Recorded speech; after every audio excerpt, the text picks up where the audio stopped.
আজকে আমি বানাচ্ছি চাউমিন, না নুডলস। আসলে কি যে বানাচ্ছি আমি নিজেও জানি না, কিন্তু একটা জিনিস জানি, খাবারটা হবে আগুন বরাবর। তো চলেন শুরু করা যাক। প্রো প্ল্যানিং দেখো, আগেই গরম পানির জগে পানি বয়ল করে রেখেছি, শুধু এখন সরাসরি দিয়ে দিব।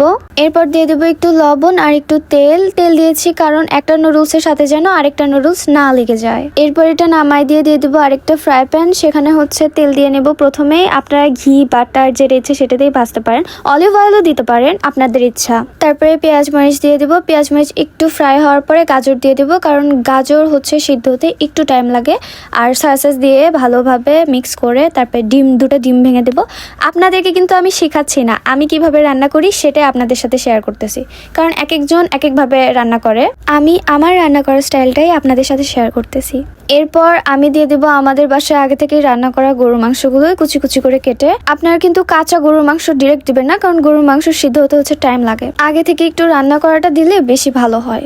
এগুলোকেও খুব ভালোভাবে মিক্স করে দিতে হবে।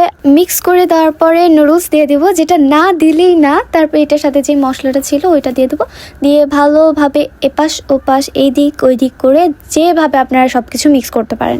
নাম তো এখনো বুঝতে পারলাম না যে এটা চাউমিন নাকি নুডলস, কিন্তু একটা জিনিস জানি, এটার স্বাদটা একদম পারফেক্ট। এ পর্যন্তই, সবাই ভালো থাকবেন, টাটা।